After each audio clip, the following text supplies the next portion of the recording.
হ্যাঁ, কি অবস্থা? তো 12 আগস্টে কিন্তু চলে আসতেছে পিক্সেল 11 সিরিজ তারা নিয়ে আসছে। আর 11 সিরিজ যেহেতু নিয়ে আসছে, ভাবলাম একটা ভিডিও করে ফেলি।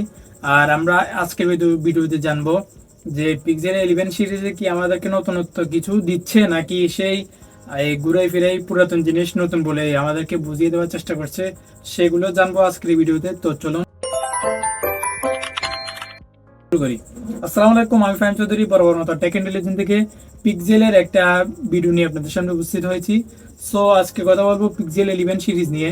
সো প্রথমে যদি বলি, এখানে কিন্তু পিক্সেল 11 সিরিজের চারটা মডেল নিয়ে আসছে। Pixel 11, 11 pro, 11 pro XL and 11 pro fold phone. So চারোটা কিন্তু কম বেশি এদিক সেদিক হতে পারে। তো আমি প্রো এক্সেলটা নিয়ে কথা বলবো। এখানে থাকছে আপনার ডিজাইন যদি কথা বলেন, সামনে পিছনে কিন্তু আমরা সবকিছু দেখতে পাবো পিক্সেল 9, 10 এর মতোই সিমিলার একটা ডিজাইন করার চেষ্টা করছে। অ্যান্ড নতুন কোনো ডিজাইন আমরা এখানে পাচ্ছি না। আর আমরা যদি দেখি, এখানে ক্যামেরা হাউসটা হরিজন্টালি থাকছে সে আগের মতোই। অ্যান্ড আর ব্যাকে কিন্তু একটা নতুন 8 জিবি ফ্ল্যাশ নোটিফিকেশনের জন্য সেট করছে। এখানে কিন্তু এক এক অ্যাপসের জন্য এক এক কোয়ালিটি দিবে। আমরা ডিসপ্লের কথা যদি বলি, ডিসপ্লেতে রয়েছে 6.8 ইঞ্চির একটা এলটিপিও এলইডি ডিসপ্লে, যেটাতে SDA10+ সাপোর্ট সহ 120Hz রিফ্রেশ রেট পেয়ে যাবো। অ্যান্ড আমরা এই ডিসপ্লেটিতে কিন্তু আরও একটা সেন্সর পেয়ে যাবো, যেটার মাধ্যমে কিন্তু এই ডিসপ্লেতে কালার বুস্টেড হবে অ্যান্ড মিডিয়া কনজিউম হবে নেক্সট লেভেলের।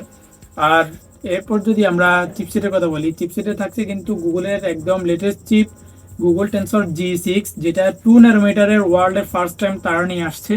সো এই চিপসেটটার মাধ্যমে কিন্তু আমরা আল্ট্রা লেভেলের গেমিং করতে পারবো অ্যান্ড মাল্টিটাস্কিং সোশ্যাল মিডিয়ার অ্যাপসগুলো দৈনন্দিন কাজগুলো খুবই ভালোভাবে হ্যান্ডেল করতে পারবো এই চিপসেটটা দিয়ে।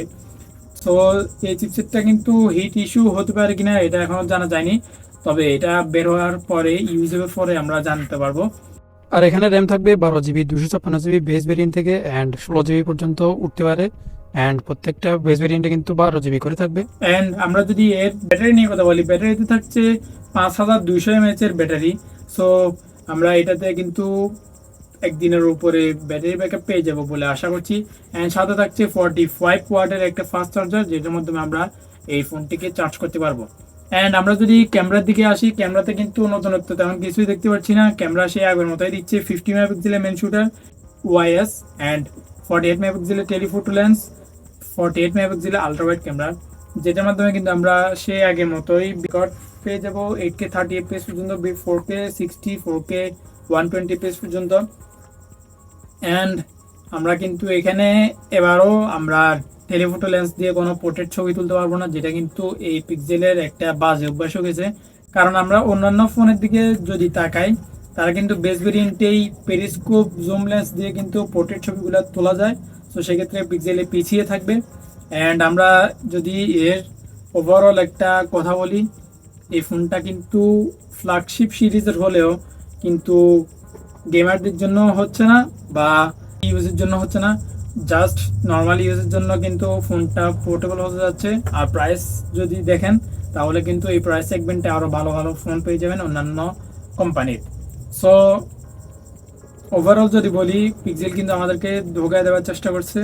সো ফাইনাল যে ইনফরমেশনগুলো পাবেন, সেগুলো কিন্তু রিলিজ হওয়ার পরেই পাবেন। সো আজকের মতো বিদায় নিচ্ছি। সবাই সুস্থ থাকুন, ভালো থাকুন, টেক কেয়ার, আল্লাহ হাফেজ।